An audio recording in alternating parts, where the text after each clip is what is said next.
Episode 5 डिमोनोलॉजी में आज हम बात करेंगे मेरे नाम से वे दुष्ट आत्माओं को निकालेंगे। इसका असली अर्थ क्या है?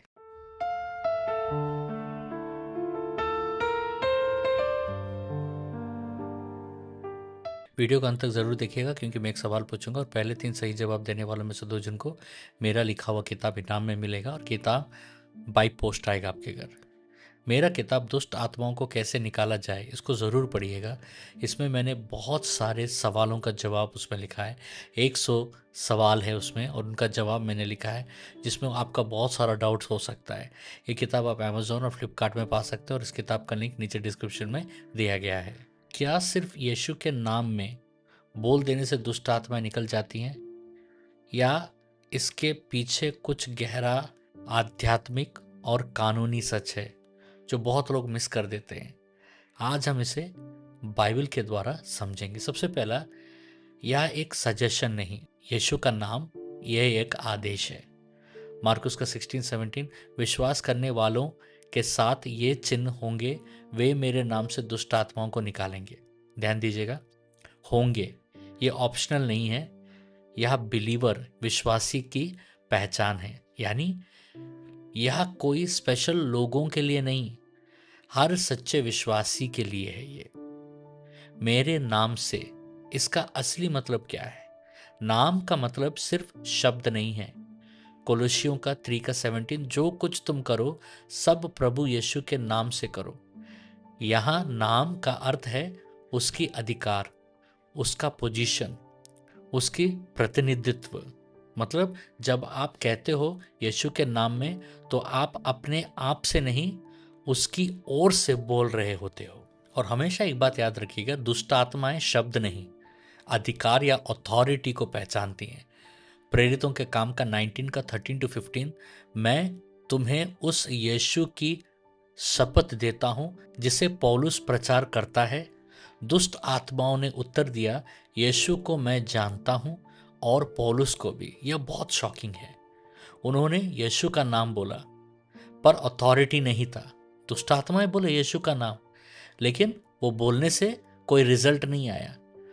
ठीक है, इसका मतलब है कि दुष्ट आत्माएं यह नहीं देखती हैं कि आपने क्या कहा, वे वह देखती हैं कि आप कौन हैं और किसके अधीन हैं। असली अधिकार कहां से आता है? लूका का 10 का 19, देखो मैंने तुम्हें अधिकार दिया है। अथॉरिटी आता है यीशु के साथ संबंध से, उसके अधीन चलने से, उसके वचन के अनुसार जीवन से। यह कोई फॉर्मूला नहीं है, यह रिलेशनशिप है, रिश्ता है और समर्पण है, सबमिशन है।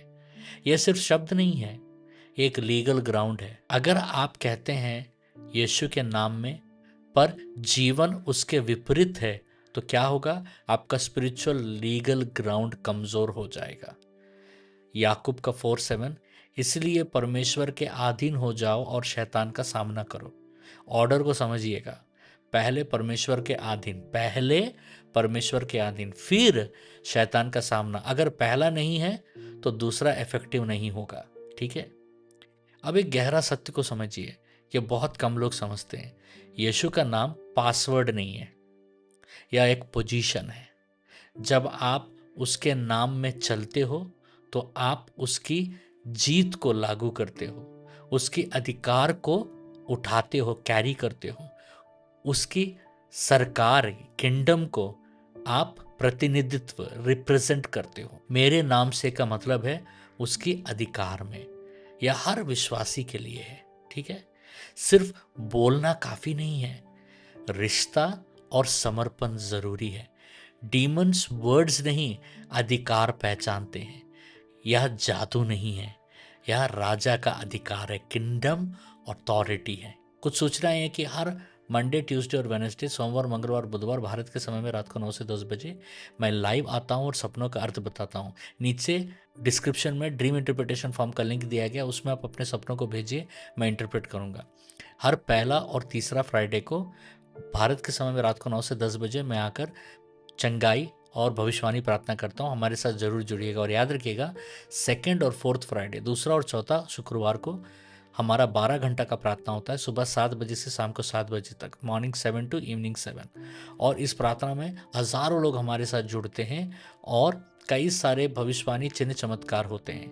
आप भी हमारे साथ ज़रूर जुड़िएगा। अभी मैं प्रार्थना करने वाला हूँ, इस प्रार्थना का स्क्रीनशॉट लेकर बाद में भी प्रार्थना कर सकते हैं या भी मेरे साथ प्रार्थना कर सकते हैं। चलिए प्रार्थना करते हैं। हे पिता यीशु के नाम में मुझे केवल शब्द नहीं बल्कि तेरे अधिकार में चलना सिखा, मेरे जीवन को तेरे अधीन कर, ताकि जब मैं तेरे नाम का उपयोग करूं तो स्वर्ग उसका समर्थन करे। मुझे हर झूठी निर्भरता से मुक्त कर और मुझे सच्चे अधिकार में स्थिर कर, यीशु के नाम में आमीन। अब ये रहा इनाम के लिए आज का सवाल। सवाल को ध्यान से सुनिएगा। अगर यीशु के नाम में बोलना ही काफी होता तो सेकुआ के पुत्र क्यों असफल हुए? आप एक लाइन में भी जवाब दे सकते हैं और पहले 3 सही जवाब देने वालों में से 2 जन को मेरा किताब इनाम में मिलेगा और किताब बाई पोस्ट आएगा आपके घर। प्लीज़ कमेंट्स चेक करते रहिएगा क्योंकि मैं विनर को कमेंट्स में अनाउंस करता हूँ। और अगर आपको कोई प्रेयर है, प्रेयर रिक्वेस्ट है, तो प्लीज़ वेट मत कीजिए, नीचे डिस्क्रिप्शन में प्रेयर रिक्वेस्ट फॉर्म दिया गया है, उसको भरकर हमें भेजिएगा। हमारा बहुत बड़ा टीम है और हमारा टीम आपके लिए प्रेयर करेंगे और जो लीडर आपके लिए प्रेयर करेंगे वो लीडर आपके दिए हुए कॉन्टैक्ट नंबर में प्रेयर को रिकॉर्ड कर कर आपको भेजेंगे। आप एक बार नहीं कई बार उस प्रेयर फॉर्म को भर के भेज सकते हैं। हम आपको और आपके परिवार को अपने प्रार्थना में कवर करेंगे। परमेश्वर आपको बहुत आशीष दे।